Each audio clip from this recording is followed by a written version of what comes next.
From the very beginning, the iPad was designed to be very powerful, very capable, but also remarkably simple to use. So our goal was to take all the amazing things that you can do with a full-size iPad, but pack them into a product that is so much smaller. And that's what we did with the new iPad mini. One of the things that makes iPads so incredible is that there's almost no end to what you can do with it. So when we decided to make the iPad mini, we wanted to make sure it had all the features that make iPad so magical. We began with a display that has the same resolution as the iPad 2. So all your apps and content look and work the same way. And at 7.9 inches, it's small enough to fit in one hand, but it's still large enough to give you that rich, immersive iPad experience. It has a dual-core A5 chip for fast, fluid performance, both FaceTime and iSight cameras. It gets a full 10 hours of battery life, and it runs more than 275,000 apps made just for iPad. These aren't scaled-up phone apps. These are powerful apps that take full advantage of iPad mini's beautiful display. You can access all your favorite music, movies, and TV shows from the iTunes Store. 1.5 million books on the iBookstore, and over 5,000 magazines and newspapers on Newsstand. And another thing we're really excited about is that iPad mini comes with FaceTime HD. Seeing your friends and family in high definition makes you feel like you're that much closer.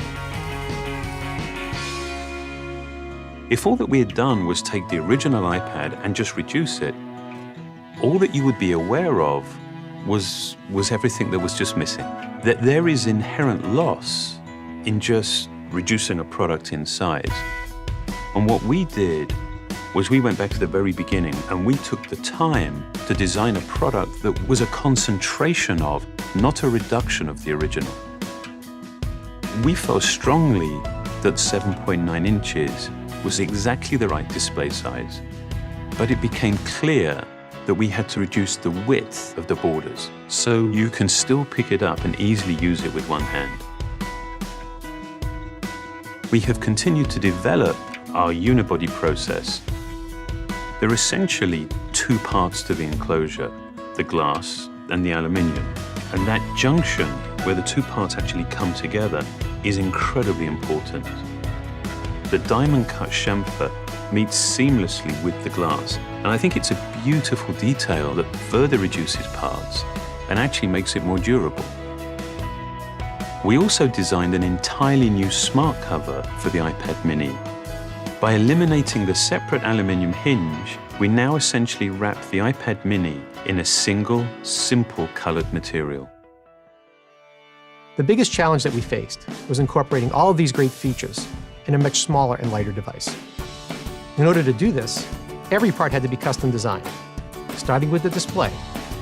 The glass on the front and back are only 0.2 millimeters thin. The touch subsystem is a mere 0.12 millimeters thin. It weighs half as much as any we've ever done before. Beyond the screen, we took some dramatic steps to maximize interior space. It has the largest and thinnest single-cell battery we've ever designed. We've designed a smaller motherboard to house the powerful A5 chip and built in the new, smaller Lightning connector.